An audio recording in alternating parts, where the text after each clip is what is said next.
The Front Page's end-of-year review show will look at Oisin Murphy, Willie Mullins, massive prize winner, successfully axing the racing tax and asking what was the best race run in 2025. All that and so much more on this week's edition of The Front Page.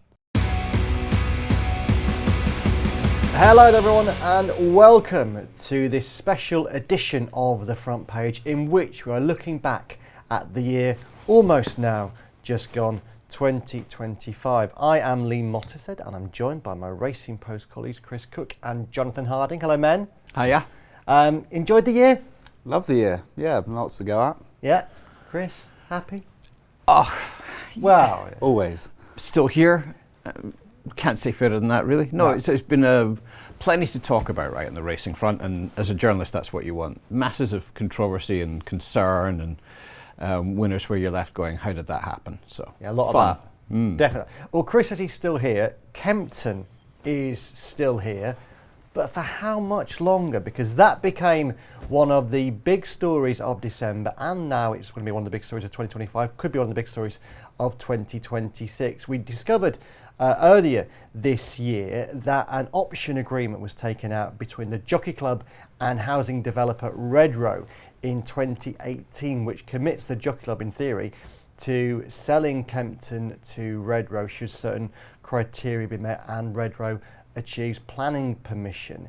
That became a story again towards the end of the year when the Jockey Club's new chief executive, Jim Mullen, who was appointed this year, gave a series of media interviews in December talking about his plans and ambitions for the Jockey Club in 2026 and beyond. He was asked by our colleague Bill Barber about Kempton, and he said in that interview that Kempton's future was out of my hands, highlighting that control of the Jockey Club's future seemingly had passed to Redrow. We will find out in 2026 if Redrow takes up that option. It might well be motivated to do so by the passing of a piece of legislation through Parliament this year, which gives the government more power in relation to housing developments and forcing through planning approval. We were all back at Kempton, many of us were, over Christmas for 2 great days of racing where attendances saw 23% attendance increase at Kempton, and they staged one of the great races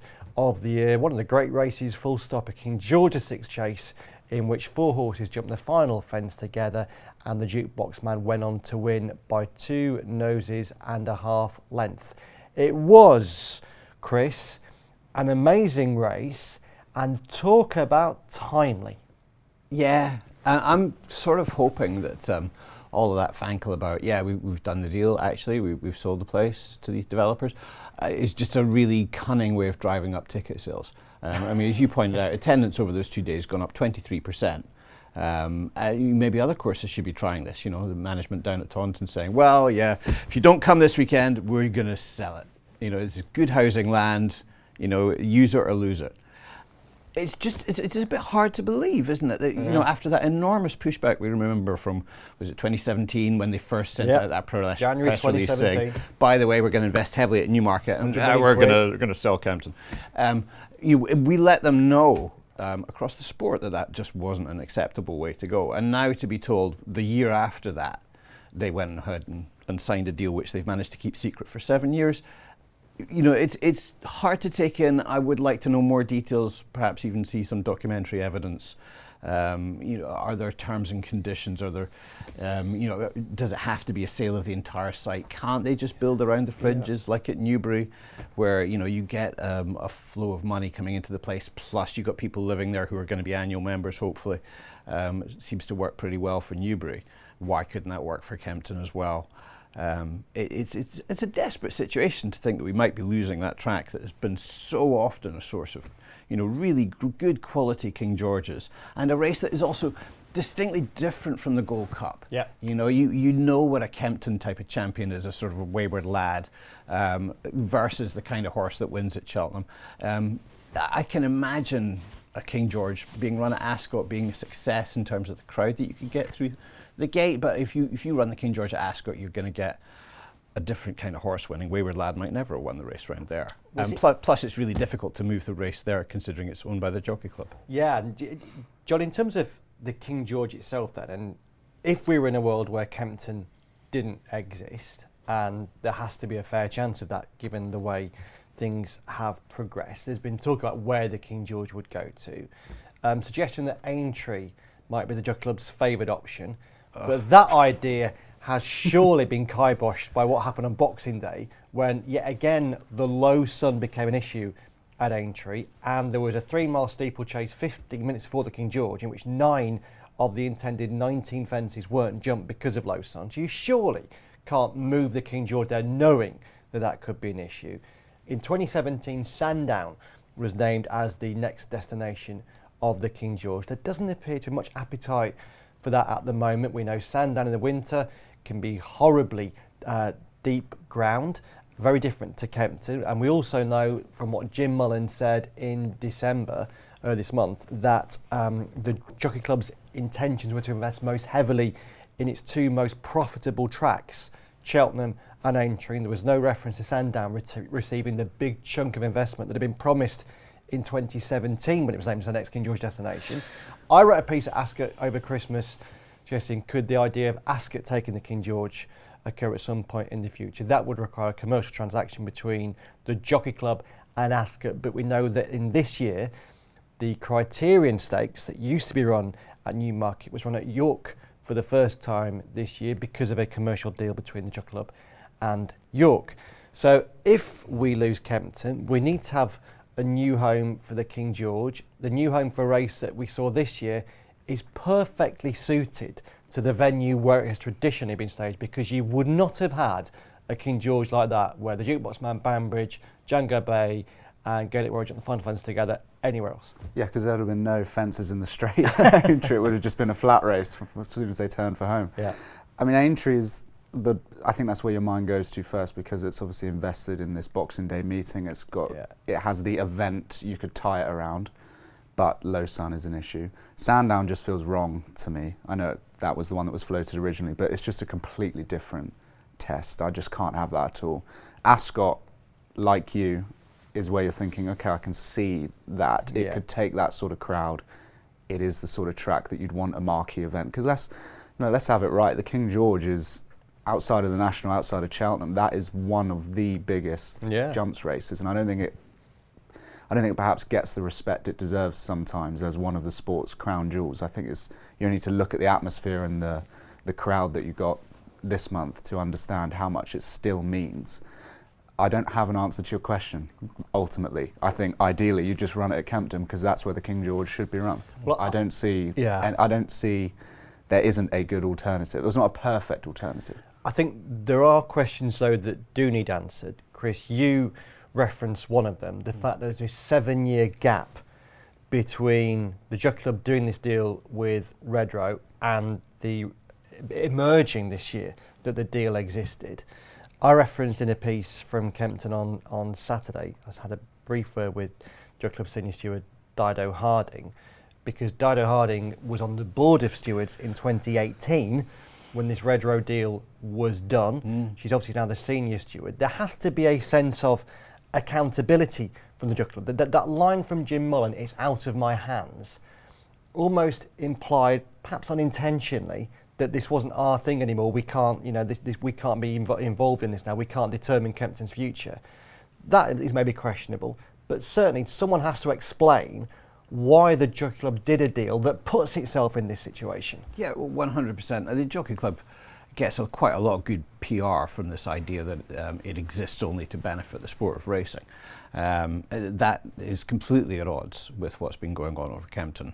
If you take their word for what's happened, I mean, I think like you said, there's still questions to be answered about what exactly has been agreed, is there any wiggle room there? There must be. There must be. A deal from 2018 surely doesn't bind the Jockey Club leadership now if it doesn't want to sort of go along the same lines as what was being talked about then. That would be a crazy situation to be in. So I mean, I think it's right that the Jockey Club now has to be held accountable for whatever happens. And in the meantime, maybe we shouldn't be too pessimistic. I know there's lots of people out there sort of feeling basically that they've seen the last King George at Kempton. It doesn't have to be that way. There's nothing imminent that we think in terms of any deal being done, Redrow have gone very quiet. We can hope for the best. We can hope for another 60 years of jump racing at Kempton. Has that been the case in 2030? Will Kempton still exist as a racecourse? Oh, I hope so. I don't see any reason why not. And if it doesn't, then I want to see certain people being held to account for that, because it would be a disgraceful situation to be in. One, a course that contributes so much to the sport and is so much a part of our heritage, should be lost. When it 100% should still be functioning as a profitable track. There's a lack of transparency, isn't it? That's what's left a sour taste. To have this sort of sprung and say, well, it's out of our hands, sorry, is such a... It forgets the fact of, how do we get here? Why are we in a situation where it's out of the Jockey Club's hands? That's just completely... that's not acceptable. You need to explain in great detail how we've reached this position. Why are we just being told now? Exactly. If they because... as journalists, there's a natural cynicism. The fact that we're being told now, the brain naturally goes to, well, they're saying this for a reason. They're sort of setting us up. They're preparing us for something that they might know is coming down the line. That's the logical step. And that's, I think, why it has created so much concern, because of the timing of it. And that lends a certain urgency to it. If you're thinking, they've told us now, there must be more bad news coming, and they're softening us up for it. And the irony as well is that it came almost right on hot on the heels of an announcement, which we'll talk about later on, about the Derby and Epsom, where there's going to be lots of investment in Epsom. Yeah. They also announced, Jim Mullen also was unequivocally saying, we don't plan to close any racecourses. I think he put Kempton to one side on that one. So there was a degree of positivity about what he was saying that was completely washed away by this news about Kempton. I think if you're open and you have the discussion and say, Kempton's been a hard racecourse to fill, it doesn't get the crowds outside of King George, there are challenges there. But it is very profitable. Yeah, and if they say we have to make a commercial decision because of X, Y and Z, okay, we can have that conversation. It's just having it sprung on you and this apparent secrecy around it that I just can't stomach myself. I mean, and the point that you made, all those desires for investment at various other tracks, just goes to show that they do have a pressing need for, a large sum of money. Where are they going to get that, in a situation where the Cheltenham Festival isn't drawing as many people as it used to? Yeah. This would be a quick way to raise a mega sum, and it would be hard for them to identify, I suppose, any alternative way of generating anything comparable in terms of the amount of money they would get for building on Kempton. But that doesn't mean that it's a good idea. We would much rather, as a sport, that they did the hard yards and found other ways of making the sums add up. Yeah, absolutely. Our second story relates to a horse who we would have been expecting to see at Kempton on Boxing Day, Constitution Hill. And his fall from grace, and indeed his falls everywhere this season, are a big story, because Constitution Hill was just about the highest profile horse in training, certainly the highest profile jumps horse in training. His year started in January at Cheltenham when he won the international hurdle there, almost falling at the final flight, and that gave us a taste of, sadly, what was to come, because in a drama-laden champion hurdle he fell for the first time in his life. We know that thereafter State Man fell at the final flight, gifting the race to Golden Ace. Constitution Hill then went on to Aintree, where he fell at the second last flight of the Aintree hurdle. He then went to Punchestown and got round in their champion hurdle, albeit ran desperately disappointingly. Work was done on the horse during the summer and autumn in a bid to revive his career. We went off to Newcastle for a fighting for hurdle that was eagerly anticipated, and again he fell, this time at the second flight, and again the fall was almost a carbon copy of those that had taken place at Cheltenham and Aintree. So now, John, we're in a situation where we don't really know what's going to happen with Constitution Hill's career. Nicky Henderson was talking at Kempton after Sir Gino's winning the Christmas hurdle and saying that all options still seemingly remain open with Constitution Hill. But that fall from grace, the extent to which his career changed completely, is remarkable.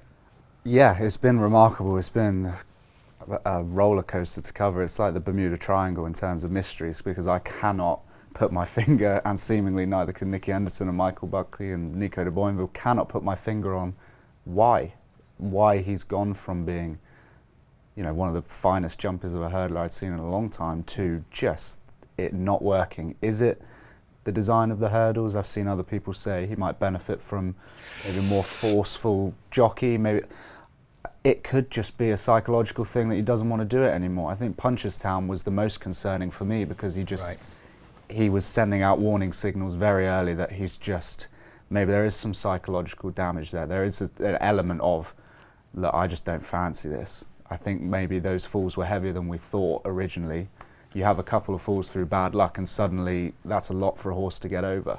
The best ones are usually the most intelligent as well. I don't know if that's a sort of old wives' tale, but it feels that way, that he's so close and he always was just on the edge, and that's what made him brilliant, and that's what now is making him so vulnerable. And the way he sort of flung himself at that second hurdle at Newcastle really looked a lot like a horse who he was panicking, wasn't he? He was like, what on earth do? I don't want to get this wrong. Oh God, I have.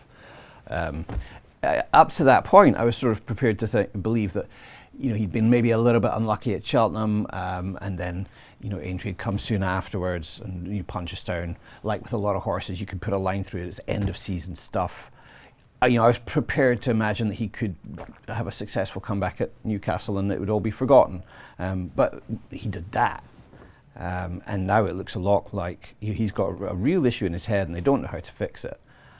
I don't feel like I want to see him running over hurdles again, because how could you bear it? Well, how could you bear it? How could the sport bear it? Because without wishing to be doom laden, if God forbid anything happened to Constitution Hill in a race over jumps, doesn't bear thinking about. No, I mean, as well as the not tragedy of what happened to the horse, the sport would be beset by negative headlines, and you could argue deservedly so. But anyone outside the sport who's got any kind of suspicion about jump racing would be pointing at us and going, you were well warned about this with this horse. It's the easiest thing in the world to see coming. So yeah, I mean, it is sad that it's gone this way, but I think it's time for discretion to be the better part of valor, right? I mean, they still talk about how he's a fast horse. Of course he should be. You can run him on the flat. It'd be very interesting to see what would happen there. But as for jumping things, I think unfortunately, it might be time to draw a line. I think so. But Johnny, again, Nicky was saying at Kempton, lots of options for him, and we're not ruling anything out. But if they were to go on the flat, it would be a fascinating development, because one of Nick Kenson's jokes has always been with this horse. He could win a July Cup, which Angie said with a few horses, or a King Stan Stakes rather. That was line, wasn't it? But he potentially could be very good in the flat. They did enter him, didn't they, for the Gold Cup at Ascot this year initially, didn't go through with it. Gave me a very busy morning, if I remember. Okay, you were involved in that one. Entries, yeah. But he would be a fascinating addition. I'd love to see it. Yeah, and look at Ethical Diamond. We'll get onto that. And Willie Mullins, why not? And it would be good to see him enjoying himself. He might not love it on the flat. He might think we're going far too quickly here. But I think that would be, as a story, fantastic. They've ruled out chasing, it seems.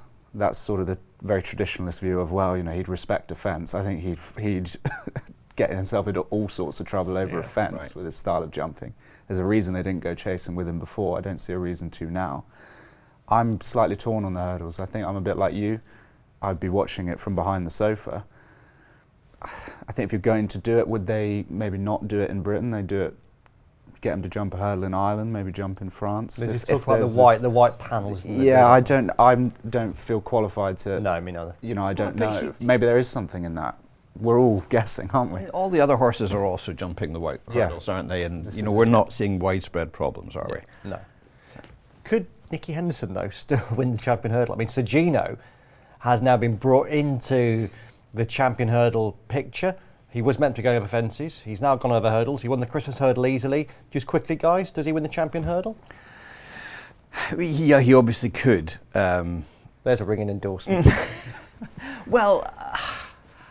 It's happened, hasn't it? Horses coming back from chasing to win champion hurdles. I tend to think a specialist hurdler is going to be where my money's going in March, but that doesn't determine anything, unfortunately. He does jump hurdles like fences, John. Yeah, I'm willing to get overexcited. Let's overhype a horse. It's that time of year. Well, he's not going to do that, is he? So I'll hype a horse. No, I think he's the most exciting horse in training over jumps currently. Okay. Is my big shout. There you go. Certainly in Britain, and I think he'd win a champion hurdle or he'd win over fences at the Cheltenham Festival. I think he might be that good. We're giving hostages to fortune because there's a really big 2-mile hurdle going to be run this afternoon in Ireland. You know, might be an idea to watch that before we start spraying money around in the champion hurdle market. Yes, viewers, we are recording this on the morning of, is it December the 29th? Yes. It's Monday. It's basically Monday morning, and there is a big hurdle race at Leopardstown taking place soon afterwards, which Willie Mullins, by the time you watch this, may have won or may not have won. But he did do a lot of winning in 2025. What a link. Thank you. It's just happened by accident, this. John referenced Ethical Diamond in the Breeders' Cup Turf, which was just wacky. And it ended an extraordinary year for an extraordinary man who, again, dominated jump racing in Britain and Ireland. He was champion trainer of Ireland for the zillionth time. He defended his British Trainers' Championship, helped by winning the Grand National and by finishing second and third in the Grand National. The Grand National winner and seventh. The Grand National winner was ridden by his son, Racing Post journalist Patrick Mullins, and then to top it all, a guy who basically most people in American racing had never heard of, went and trained the Breeders' Cup Turf winner. He won it with a horse who broke the course record and had been beaten heavily in the Scottish Champion Hurdle back in April. Chris, go figure. Yeah, an amazing year. You know, that's without mentioning Pony Ross winning the Triumph Hurdle. 100 to 1. Having First one never over hurdles. jumped a hurdle. Just pulled out of the field. There was that great quote, I think it might be my favourite quote of the year actually, where Willie was talking afterwards about the horse's preparation, and he said they sort of looked at each other about sort of late January time and said, why don't we bring him in for the field and get him ready for Cheltenham? We need to be talking to him about the same time this year. Although this time the horse will have had to run over hurdles. What are you? Oh well, of course, but still, they changed the rules after Willie Mullins win. What are you dragging in from a field in January? That's got to be a key question, I think. Yeah. It's interesting because you think of him as having all the hot pots for all these major races, as of course he does. But quite often the one that wins, you know, can be second, third, fourth string. Maybe often is overcooking it, but it can happen. Lecky Watson was another on the Brown Advisory at 20 to 1. Oddly, if you're a value seeker at the major jump racing meetings, I think quite a good way to go to try and get an outsider winner is one of Willie's other ones, because the market just goes heavily in favour of the perceived first string. Whatever Paul Town ends on, you know, that's going to be a short price, and the others tend to get ignored. That being said, you know, you could show me the Pony Ross Triumph Hurdle again and I still wouldn't even think about backing a hurdling debutant in a race like that. It's extraordinary that happened. And was it Lalamba that nicked second? Yeah, I mean, anyone that backed that one must, you know, you've been struck by lightning, basically. I was struck by lightning. Yeah, and not for the first time. No, happens frequently. John, the fact that he then went and won the Grand National, and as Chris said, finished second, third, was it fifth and seventh? Yeah. So completely dominated the Grand National. They went to the final fence. It was basically just Willie Mullins trained horses dominating that finish. But winning it with Patrick, his response to that, I mean, he was, I remember sticking a dictaphone under his nose as Matt Chapman put a microphone under his nose. He was genuinely emotional. The voice was breaking. You sort of forget sometimes that these people that win everything, they can still be really struck by something. And if you're going to struck by anything, winning the world's greatest horse race with your boy in the saddle was a hell of a thing. Yeah, it was quite something. And I was on that report, and you know what it's like, where you're just there and you're caught up in the occasion. You think, God, I hope the quotes do this justice. And it was actually the lack of quotes that did it justice, because he was, as you say, he was visibly moved. And we, through our coverage and through just his sheer efficiency at winning at the highest level, you almost expect him to be a Terminator-esque, well, this is just another day at the office. You know, the postman doesn't celebrate when he delivers letters, that sort of vibe. But actually it was really endearing to see that these races do mean an awful lot to him still. That's not supposed to happen, by the way. That's the bit we forget. You're not supposed to, the Grand National is not supposed to be a race that you can have that many in the top 5, top 7. I mean, it probably speaks to the nature of the race now, which is an entirely different, it's a whole show in itself. But it's just a remarkable achievement. And then you add a Breeders' Cup. I wonder what he was doing not winning a Melbourne Cup. I feel like he needs to up his game. That is the one he still does have to do. And he was so I was out in Melbourne. He came in from California, where he hadn't drunk a lot of water. Celebrating. Yeah, hadn't drunk a lot of water. He made that point himself. But he still wants to win a Melbourne Cup. He hasn't done it yet. Absurd ran okay, but he will win a Melbourne Cup. And Chris, to win a steady on. That's a hard race to be giving away to anyone. But I would be surprised if he doesn't do, just because he wants to do it so much. But to win, I mean, if anyone had said in the moments after the Ebor that Ethical Diamond, who was beaten in the county hurdle and the Scottish champion hurdle, would go on to even run in the Breeders' Cup turf, let alone hose up in the Breeders' Cup turf, they'd have said you were completely balmy. Yeah, I think that's fair, but that gives you a sense of magic, right? The magic that can happen when you've got a really genius trainer. Listening to the people around him as well. I suppose it was David Casey's idea, wasn't it, to make the entry for the Breeders' Cup turf and to go for it, and Willie had to be talked into it. But he's preparing these horses, he's bringing them into the operation in the first place. There's probably a lot of people who deserve credit when these things come off. They've just got a really effective operation going there, which begins by absorbing an awful lot of talented, promising young horse flesh. It's hard to win if you're anywhere else, and the downside to having 4 such mega operations in Ireland is that they're sort of losing the plurality a bit, aren't they? Other trainers are being put under enormous pressure because the big operations hoover up so much prize money. So you can't have it all ways. Personally, and I've said this before, I would much rather have a more even spread of the equine talent in Ireland and in Britain. And you would try to actually physically intervene to make that happen? Well, I think you have to do something. Our rulers are doing nothing. What we have in racing just now is a completely laissez-faire policy. Do what you like, and it used to work. Back in the 80s and 90s when I was getting into the sport, owners would send horses to their local trainer, and you can't rely on that now. Everybody wants to be with the big names. And so what you're getting is sort of fewer and fewer trainers who are able to compete in the best races.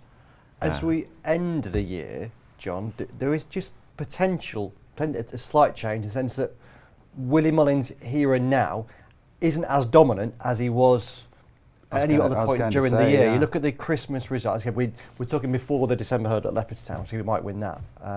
But across the festival, generally speaking, Ballyburn was disappointing.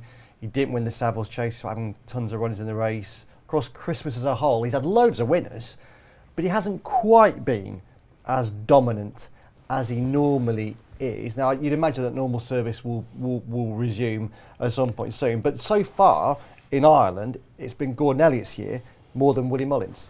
Yeah, and I was wondering on the way in how much of that is Willie Mullins maybe not in the same level of form, and how much of that is Gordon Elliott's just quietly been rebuilding and is getting somewhere towards the peak of his powers, because we know he can train very well when he gets the right horses. It wasn't that long ago I was interviewing him as leading trainer at Cheltenham a few times. Yeah. It was only a matter of time before he got back to, he has to fight at that sort of level to even compete with Willie Mullins. I don't know with that. It's a bit like, teams winning multiple Premier Leagues, and then could this be just a slight drop-off in terms of the quality in his yard, the quality of his team? I don't know. I doubt it. I think it's probably just... He's all about the spring, isn't he, Willie? Yeah. I think that's it. I think there was a flavour of this last Christmas. He did well, but maybe not quite as well as you might have thought for a juggernaut operation like his. I'd bet anything that come middle of March and then on to April, he's cleaning up again. It's really hard in a jump season as a trainer to maintain your form all the way through, and he doesn't try to. He's very much aiming at the end of it. So Gordon is kind of, to an extent, picking up the pieces by getting his lot in form in the autumn, and then he's done fantastically well. But if he can still be winning races in the middle of March, he's done an amazing thing.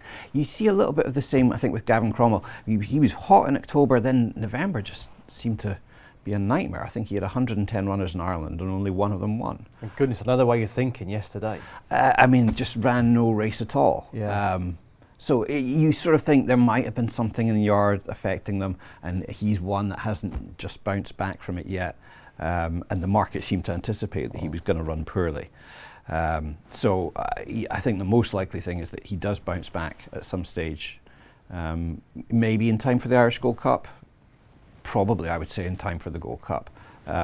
It was weird to see two such, depressing performances from a horse that was able to run to such a high standard in the Gold Cup.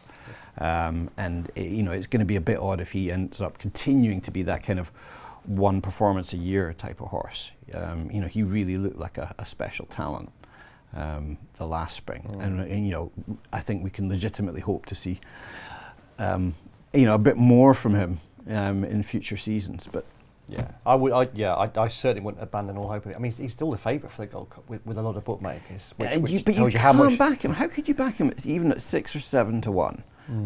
Even knowing that he's probably going to bounce back after 2 efforts like the ones he started this season with, you'd feel such a fool if you backed him at those odds now and then he runs poorly again in March. You'd think, well, I really ought to have seen that coming, right?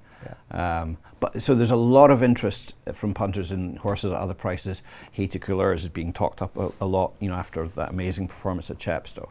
But I just worry slightly that, if last year's winner bounces back, or last season's winner bounces back, all of that money is going to get raked in by the bookies. Well, just quickly, before we move on to the next story, I say the Jukebox Man wins the Gold Cup. You say?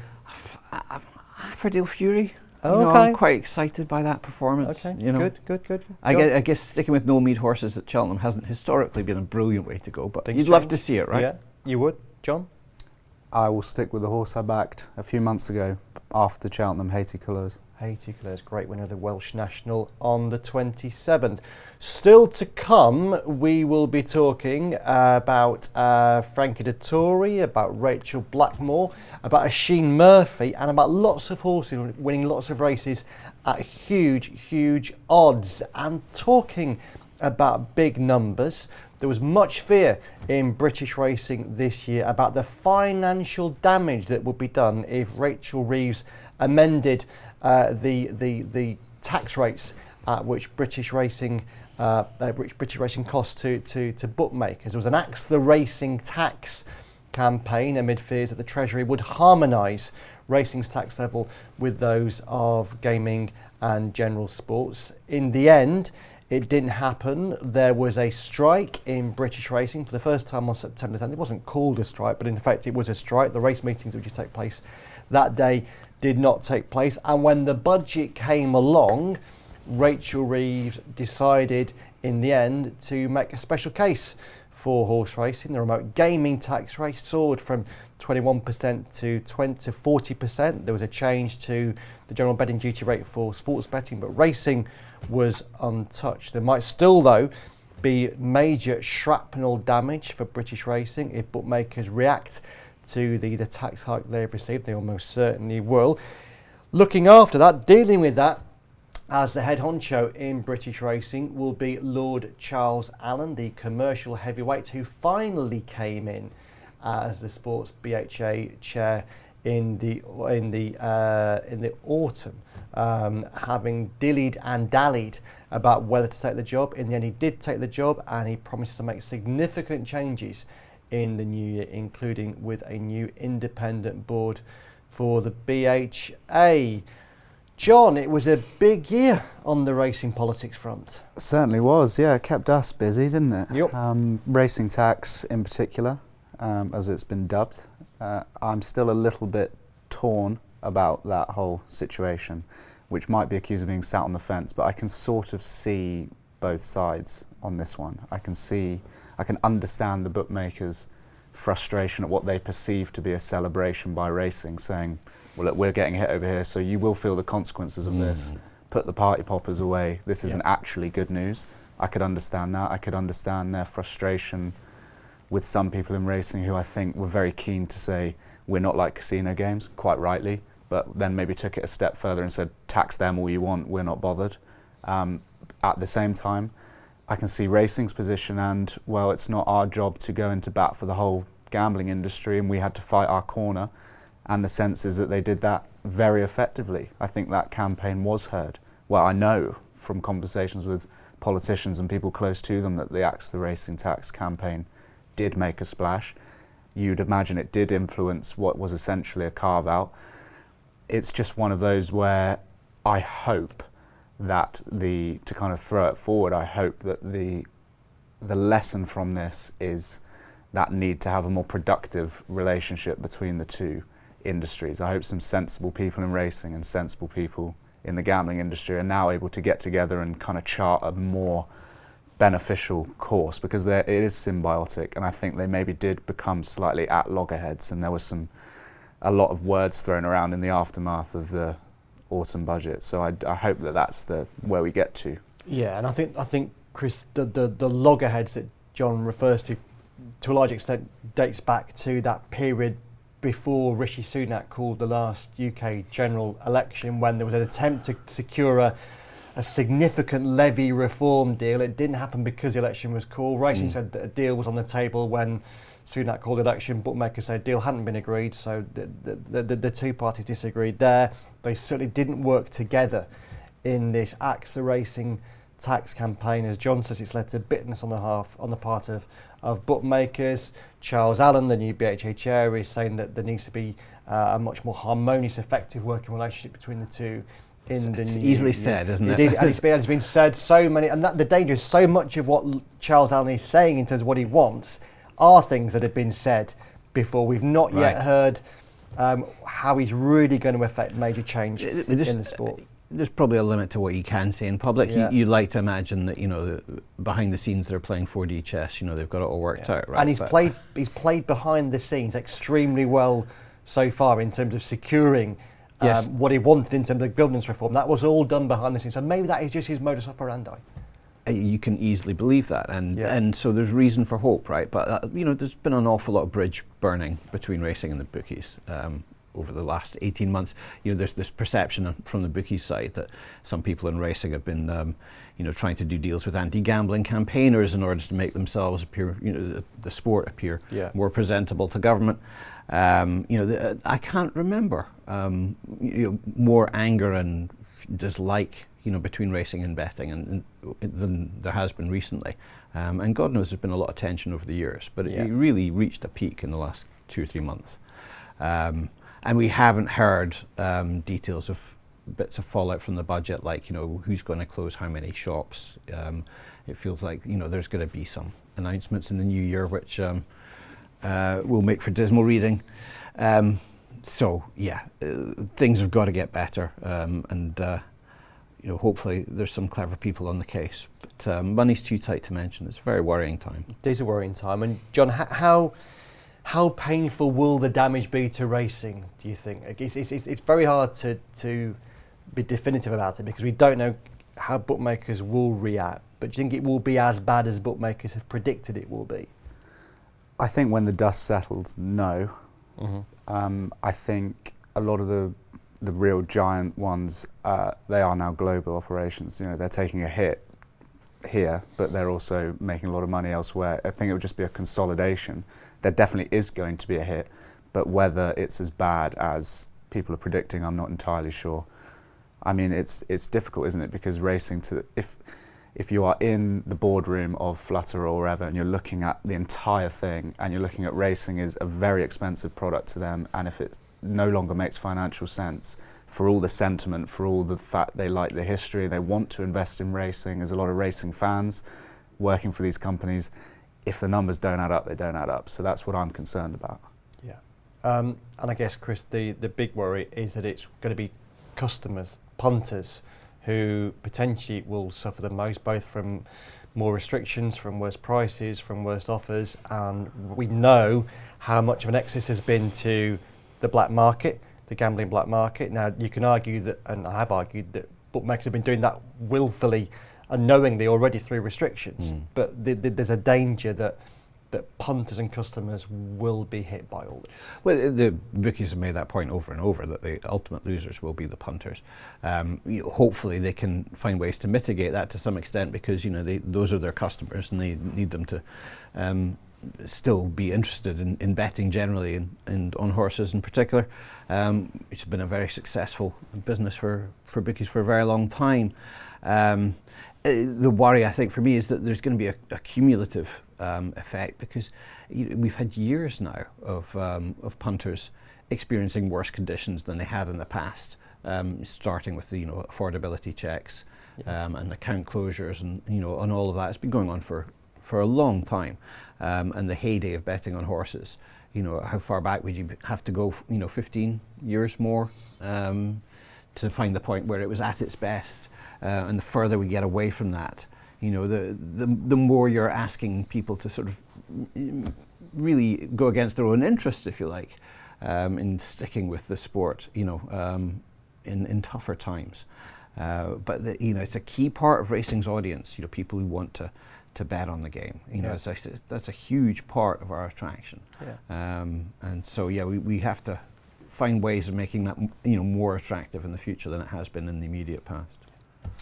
Next up then, we talked about earlier on about Constitution Hill's fall from grace. Well, Oisin Murphy has fallen from grace, but he's fallen from grace before. What happened this year in some ways wasn't a new narrative. In April, the champion jockey was involved in a single vehicle road incident in which he drove his car into a tree. It then emerged that he had been well over the legal alcohol limit for driving. In July, he was given a 20-month driving ban and a £70,000 fine. He returned, though as good as ever. In fact, he never stopped riding. But not only did he come back, he came back in style. He retained his champion jockey title, won that for the 5th time. He had a host of major big race victories domestically and abroad, and seemingly career-wise, what happened didn't affect his career whatsoever. Chris, you've written a lot about Oisin over the years. Again, talk about a roller coaster ride. Yeah, it's been crazy. But the most impressive thing about him, I think, is as a jockey, is his resilience. 5 championships is a lot. It's more than anyone's won since Kieran Fallon days. 3 titles has been about the standard for a really good jockey. That's Ryan Moore had 3, Richard Hughes, Sylvester de Souza. There've been a few others, I think, who sort of win 3 and then it's like they want to focus on the big days and not do the grind that you have to do to get enough winners to be champion again. He's still young. He's still seemingly very willing to do those hard yards, and he wins a hell of a lot of races. He's very popular with owners and trainers, and with a lot of racing fans too. Yeah, well, I mean, and of course, anyone who rides that number of winners is going to be very popular with people who bet on racing. He's not the sort of charismatic young force that I think we sort of originally imagined and hoped he was going to be. We can remember days when he was sort of closer to the start of his career, when he'd be using social media to project his thoughts about the sport, going directly to fans of racing and coming across really well. These days, the Oisin we know is a sort of slightly more complex personality, not so unequivocally force for good in the game. Andrew Balding has said, we expect better in terms of his behaviour than what we saw this year. In terms of what you get when you put him on a horse, he's an amazing flat jockey. Yeah. And I just hope that he can deal with whatever he has to deal with privately and keep that career going, for as long as he can, because a big race without him is missing something. Yeah, I mean, again, as Chris says, John, his riding this year was sublime. His ability to cope with pressure is extraordinary, because at Royal Ascot, not long after this all was blowing up, he was riding winners left, right and centre. And yet there are all the issues that go along with Oisin Murphy. So referenced at the top of the piece, he's had other downfalls. There was the COVID breach. There've been occasions when he's tested positive for alcohol on race course and not been allowed to ride. There's that point when it looked as though he would be the guy who took over Frankie Dettori and really sold the sport to the public. It's much harder to do that with someone with his backstory and with his ongoing issues. He's a very difficult person to know what to think about. Yeah, I think that's fair. I mean, you can get caught in the long grass with it a little bit, but I think my main thought is he's just got far too much talent to waste. That's the main. I think everybody agrees that in the saddle there are a few better, and it is frustrating. You sort of get the news alert and go, oh, really? You know, why? Because you are such a fantastic athlete and an interesting person to talk to. It's probably a question for Oisin. I've always wondered with high-performing athletes how much of the job is actually linked to the other stuff, whether it is the grind of it, whether it is the pressure of it, whether those two go hand in hand, you know, the slightly destructive behaviour and the constant pursuit of winners and championships. Are they playing off against one another? Is one needed for the other? That is a question for him, but... Well, it's not just him. There is quite a long established history, isn't there? Yeah. Of sort of really top-class flat jockeys in particular, you know, struggling with alcohol. And so he lives in that context, and to that extent, you know, you can extend some understanding. I just slightly wonder if, you know, maybe his life might be easier if he scaled back his ambition in terms of the numbers of winners he's riding. You know, if he stops pursuing champion jockey status, if his life isn't just sort of one hectic chase up and down the motorways all summer.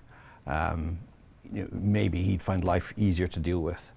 Got to be worth trying, right? Yeah. Or maybe keeping himself busy is what he thinks is best for him. Yeah. But Oisin very much will be part of the story in 2026. Rachael Blackmore won't, guys. Rachael Blackmore, who did so much to transform this sport and as a role model to young girls and women coming through into racing. She retired this year, John. She's much missed, and she did so after another great Cheltenham Festival. Her ride on Bob Ollinger in the Stayers Hurdle was sublime. And Frankie Dettori announced this year that he will end his career. He'll do that in South America. I still don't believe it. You don't believe it? No. What, Rachael or Frankie? Rachael, I believe. You believe that? Okay. I don't know with Frankie Dettori. I don't know. There could always be another chapter. Who knows? He keeps saying it's the last one. So until... He seems adamant that it is the last one. Until I see his saddles and gear on eBay, yeah. No, I don't believe it. It's fun having a top-class jockey who's still older than me kicking around, you know. Yeah, older than both of us. Yeah. And definitely older than him. So, you know, yeah, if he wants to keep on going, then brilliant. He has signed up to work for Kier Jarabchian, though, hasn't he? As two particularly beige and bland characters, so that's going to be... It'd just be a walking headline onto that business, which I guess a couple of jockey injuries. You were at Ascot anyway. I'm only teasing. I think this might be it. What a way to go out. And there was an occasion when Richard Dunwoody, long after he'd retired, was it a big race ride emerged, and there was talk about him coming out of retirement. He explored it, but didn't actually do it in the end. I don't imagine Frankie will be doing that. I know you've always been a big fan of Rachael Blackmore. Sure. We all have. Exactly. She always had to retire at some point, but I always think it's great when a jockey does that. When the time of their own choosing, still on a high, because she was fantastic at Cheltenham again. Yeah, she's got out on her own terms, so fair play. I would have enjoyed a few more years. She's sort of at the age now that jump jockeys used to stop, sort of 20 years ago, until people like AP came along and proved that you could just keep on going. We can't all be AP, right? It's really difficult for the sport to replace that kind of star wattage that you get from Rachael and Frankie, as you say. Yeah. So that's something to worry about. And up to now, I would question whether she has had an impact in terms of bringing young, because you're not seeing it. You're not seeing it on the racetrack. The Cheltenham Festival this year, only one other female professional jockey had a ride, and I think that was Isabel Williams riding a horse for her dad. Okay. So it wasn't. We're not. But you'd hope that the people coming through are still young kids who, in 3 or 4 years' time, will be taking the baton on from Rachael. Yeah, I think these things can. They can be a slow burn, you know, if she has influenced a load of kids to sort of think of racing as a potential future for them. There's no reason why it would have to happen right away. Yeah. And you also hope that she's opened the eyes of trainers and owners to the possibility that, you know, maybe the next jockey who's right for them could be a woman, which I think an awful lot of people in jump racing just naturally assume that's they're going to hire a boy, aren't they? Yeah.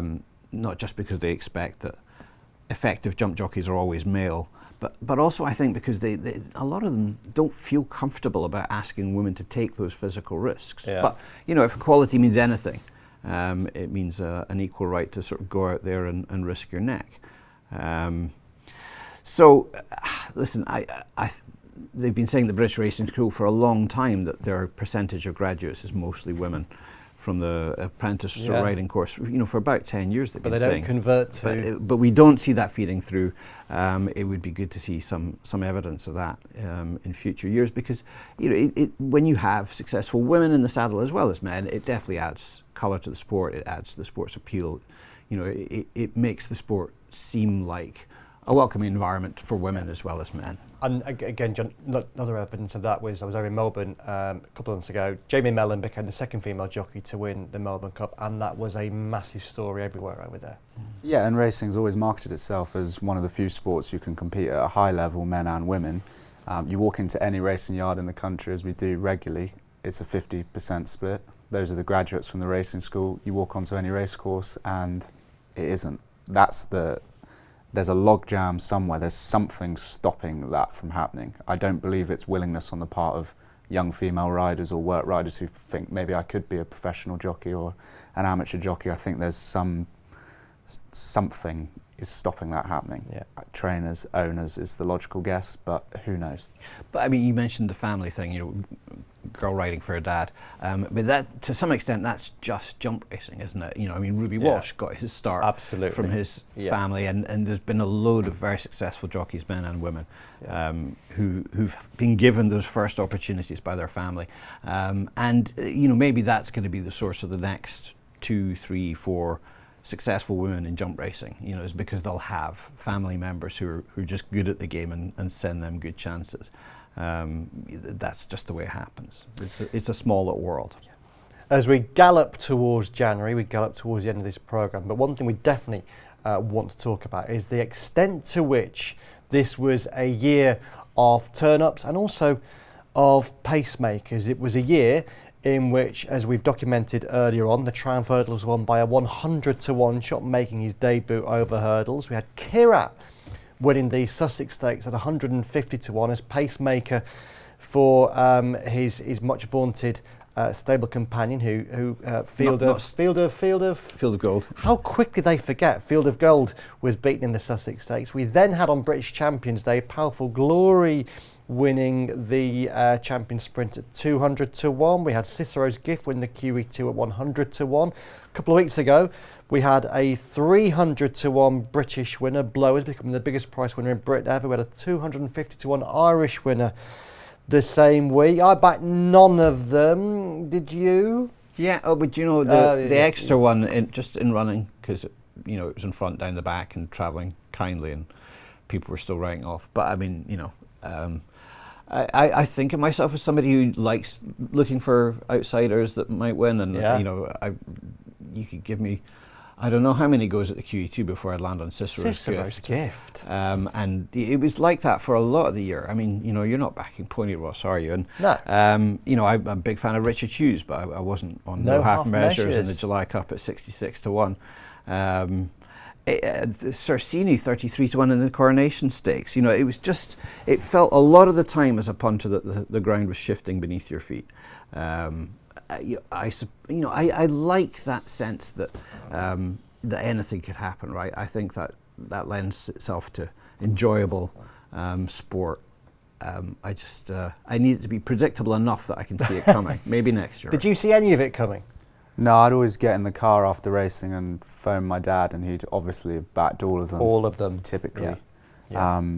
No, didn't see them coming. It makes the job very exciting, but also very stressful when you've sort of got a few ideas about what your introduction might be. Yeah. Some of the finest words I've written this year have ended up in the bin. Oh, they were good though, to be fair. Yeah, they were very, very good. Stuff you write ahead of time. If you'd seen them, Stuff you write ahead of time, you know, trying to think, well, what field of gold's going to win, and this is the story, and then Kira just doesn't stop. Well, actually, on the Kirat thing as well, Chris, we referenced pace. Yeah, so Kirat was astonishing, but then, what was it, 2 weeks later, up at York, the Juddmonte International, tremendously anticipated race. Ombudsman was there as the one of the big contenders, and yet his Andre Fabre trained pacemaker, Burr Castle, almost won the race under Rab Havlin. Got an amazing. I don't know if he almost won it, but well, he went a long way clear. It looked clear. like he was going to win for a long way. And yeah, so there's some people who sort of communicate with me through the Front Runner newsletter that I do, who are becoming very anti the whole deal with pacemakers, you know, and talking about, is this really a legitimate thing to be doing? Because number one, you're not always helping yourself in the way that you hope. But number two, you're really messing up some of these high-profile races. We spent all of the Sussex Stakes and most of the Juddmonte International wondering if the Bunny was going to come back to the field. And these are, you know, some of the most important races of our year. Yeah. I think people would like to feel free to just watch the good horses and find out which of them's best.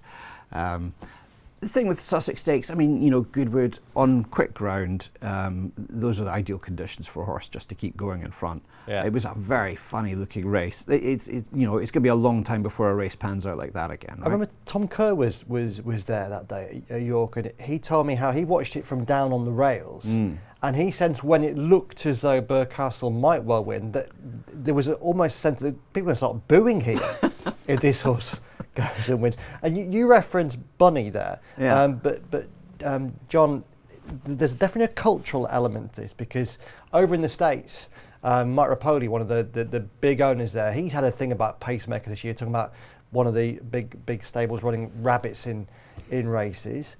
In Australia, they would think it was completely ridiculous, this idea of horses having pacemakers, and yet it's very much ingrained, not just in British racing, but in European racing. And it's complicated, because if you look at the rules of racing, you talk about horses running on their merits. The idea that a horse can be in a race and isn't actually supposed to win is really odd. Yeah. And I think it's just not been as big a topic of conversation, because a lot of the time the right horses come through, often by the skin of their teeth, and just about got away with it not being a conversation. You know, Juddmonte International, I think we had the right winner and he was always going to win, but there was a moment there where you thought, as you say, here we are again. It's just because we've had so many big price winners, it just kind of gained a lot of legs, didn't it, during the summer, and there was a lot of head scratching, and you had Plato over here and Socrates talking about the whys and wherefores of running on merits, and what does that mean, and is this... Yeah, we kind of got in our own heads about it a little bit, but I do think it's a worthwhile discussion, because particularly in those big races, you'd like them all to set off, run on their merits, best horse wins. The idea that on a strong, even pace. Technically, in a sense, you might, a non-sympathetic view is sabotage a race by throwing in a front runner. It's just... I think what we need to acknowledge is that pacemaking is a hard thing to do right. Yeah. I'm pro the idea. You know, I think in top class flat races, you know, if pacemaking done effectively helps the best horses to emerge, but it can go wrong. And it has gone wrong this year. There were definitely races, I think at Ascot, maybe the Royal Meeting, when pacemakers just didn't work. Quick, yeah, absolutely. Right? Prince of Wales, I think. Yeah, that was the one. Yeah. It went completely bad. And then there was a really weird-looking Smallfield King George, where the horse that we sort of expected to go off in front actually was restrained alongside a stablemate in front. Yeah. You know, with the result that the Godolphin horse that sat behind never got a run. You know, deeply strange stuff. And just the fact that Ballydoyle are using Continuous as a pacemaker, or what they were. A former St Leger winner. He's won more than £1 million in prize money, but he's the bunny for some of their other horses. It's been a constant source of discussion this year, and I guess it will be again. like I say, I'm pro the idea, but you always have to be wary as a punter that this is something going wrong. I do know somebody who backed here at just on the basis that maybe he would get, and it would be just a few quid, on the basis that at that price, why not? And maybe it'll just keep going in front. It's something that if you sit down afterwards, you think, well, that was maybe more foreseeable than I realised.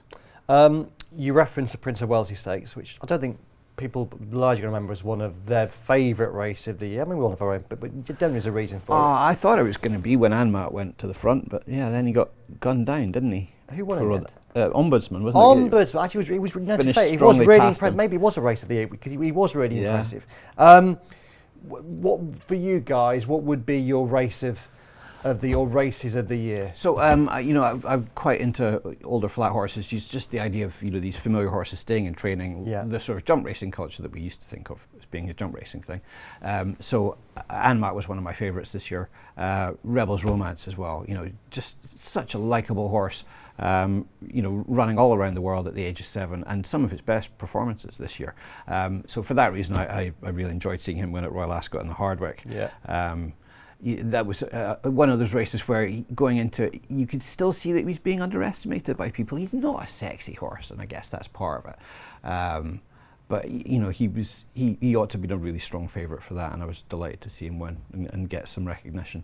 I just wish that Willie hadn't pulled that rabbit out of the hat in America, and he could have won the Breeders' Cup Turf again. Hell of a rabbit. John, what about you? I'm going to give you 3 in 3 different categories. 3 different categories. 1, Calandigan. What's the category there? Flat. Flat, okay. European flat. European. So best horse in the world. Yeah. I think probably the best trainer in the world currently on the flat. It's not really a weird hill to die on because he's been winning all these massive races, but I think Graffard's the next sort of Aiden in terms of big runners, big winners. Next Aiden. There you go. That is a Clip big that old up. thing you've Second, tied round his neck. International Saudi Cup. I mean, Romantic Warrior, first run on dirt to get that close to Forever Young. Won the Breeders' Cup Classic, which is about as franked as the form can get. I think that was a very good race. And jumps, I watched the Gold Cup from the stands, which is not where I'd usually watch it, right down at the bottom. And I know the way you're thinking with Galopin des Champs was exceptional and might even play out next year. Look at me throwing it forward. Yeah, I agree. Yeah. That was it, that's the 3. 3, well, they were very good. They were very good. Thank you. And if that's looking back, what about looking forward? Because 2026... what have we got coming this year? We've got a new Friday Night Live series in January, an attempt to bring in a new youthful 18 to 25-year-old audience into racing. That's an ARC initiative in partnership with Invades, ITV, and now the Racing Post as well. We've got on the racing politics front, we'll have this new BHA independent board that hopefully might make things happen over here. The Derby will undergo a revival in June, partly with the help of boxing promoter Frank Warren. Could be a big year, Chris. What are you particularly excited about? I am, as the old-time fan of racing generally, looking forward to another year of the pattern of racing with which I've grown familiar over 40 years. And what I want our new rulers to understand, people like Lord Allen, is that the most important thing is to preserve this sport in very similar condition to what we've been appreciating over the decades, and try and leave that legacy for future generations to enjoy in much the same way. The same races at the same time of year that have been going on for ages and ages, and just that familiar rolling pattern of the season. There was some chat from Lord Allen, during the summer about innovating and changing things, and that makes me get a bit uptight and suspicious. We certainly don't want the fabric of the sport to be subjected to any kind of upheaval. The point is to sort of find new revenue streams as ways of supporting what we already have. It's a sweet spot, isn't it? And it's finding that sweet spot of not burning the ship, but equally bringing new people on board. Yeah, and I'm sure it can be done. It's a great sport. You and I have loved it for a very long time, and if we do, then other people can too. We just got to find them. What about you, Mr. Harding? Much the same. I mean, just a broader point. I've sort of covered the sport now, 7, 8 years, relatively youthful, I know. Just in that time, a great many problems have been identified. Racing's never had any issues identifying its problems. In fact, it's incredibly good at that. It's the solutions, and I'd love to see some. I think the independent board is a positive step. I think anything that makes the sport more commercial has to be a positive step. That would be my main hope. Just put the customer and the experience first for a change would be nice, because it feels as though racing's still trying to make up ground with other sports, and actually in terms of the product, in terms of the day out it offers, in terms of the storylines and all the things that keep us captivated all year long, there's so much to sing and dance about. You just have to, as Chris said, take it to people in the right way, package it up and welcome them in. Yeah, and I'd be saying completely agree. But if racing is to do better commercially, I think racing only ever works well as an industry if it's treated first and foremost as a sport. And you've got to think of it as a sport, and the sport has got to work for it to succeed as an industry. Yeah, here. That then was 2025, all wrapped up in just about an hour. John, Chris, thank you very much indeed. Thank you for watching the front page all through the year. We shall return in 2026, which starts in no time at all. Now, by the time we come back here next week, it will be 2026. Isn't that an exciting thought? Until then, bye-bye.